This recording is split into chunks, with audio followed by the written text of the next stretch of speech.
খাজুরাহোতে 885 খ্রিস্টাব্দ থেকে 1000 খ্রিস্টাব্দের মধ্যে বিস্ময়কর এই মন্দিরগুলি গড়ে ওঠে। চান্দেলা বংশের রাজপুত রাজারা এই মন্দিরগুলি গড়ে তোলেন। এই মন্দিরে প্রবেশের মূল্য জনপ্রতি 40 টাকা।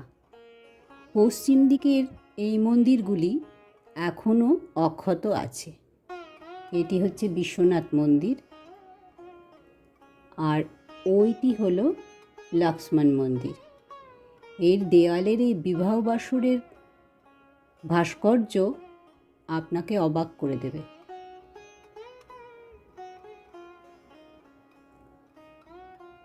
এই হলো লক্ষ্মণ মন্দির। খাজুরাহো যাওয়ার ডাইরেক্ট কোনো ট্রেন কলকাতা থেকে না থাকলেও আপনি চম্বল এক্সপ্রেস বা আগ্রা ক্যান্টনমেন্ট এক্সপ্রেসে চড়ে মাহোবা জংশন যেতে পারেন। মাহোবা থেকে খাজুরাহো যাওয়ার অনেকগুলি ট্রেন আছে। এই হলো বরাহ মন্দির, আর ওই মা লক্ষ্মীর মন্দির।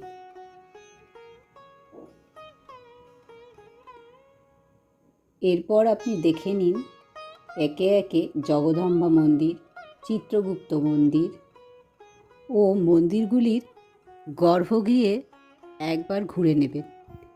এই বিষ্ণু মূর্তি পূর্ব দিক থেকে আলো পড়ে বলে না, এটা সকালবেলায় গেলে খুব ভালো দেখা যেত। আপনারা গেলে অবশ্যই সকাল 8টায় চলে যাবেন, কারণ মন্দির সকাল 8টায় খুলে যায় আর বিকেলবেলা 6টার মধ্যে বন্ধ হয়ে যায়। সকালের আলোয় মন্দিরগুলি আরও বেশি সুন্দর লাগে। মন্দিরের গর্ভগৃহে এখনও কারুকাজগুলো অক্ষত আছে। ভগবানকে একবার প্রদক্ষিণ করে নেবেন পেছন দিয়ে। পুরো গর্ভগৃহ ঘুরে দেখুন গ্রানাইট পাথর আর স্যান্ডস্টোনের কি অপূর্ব কাজ। হয়তো ভিতরে আছে বলে ভেতরের ভাস্কর্যগুলো এখনও অনেকটাই অক্ষত আছে। গর্ভগৃহ প্রদক্ষিণ করা হলে আপনারা এরপর পাশের কান্ডারীয় মহাদেবের মন্দিরটা দেখতে চলে যাবেন।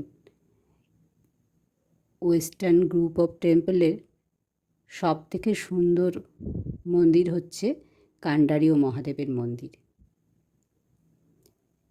মন্দিরটির ভিতরে একটি সাদা শ্বেতপাথরের শিবলিঙ্গ আছে।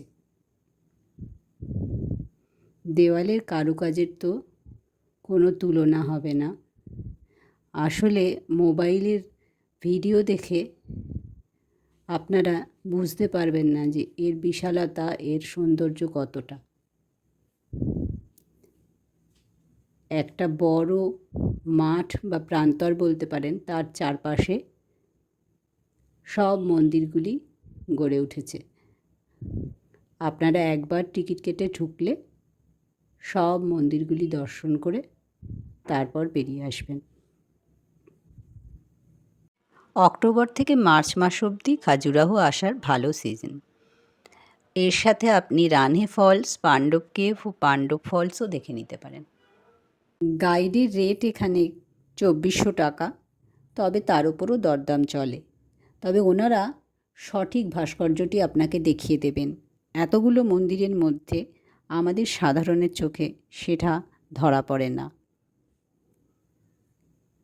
মন্দির দেখা হলে আপনি দুপুরবেলা প্রধান গেটের সামনে বদ্রি শেঠের ধাবায় খাবার খেতে পারেন। খুব ভালো আর ঠিকঠাক দামে পাবেন। এরপর আপনি চলে যেতে পারেন পূর্ব আর দক্ষিণ দিকের মন্দির দেখতে।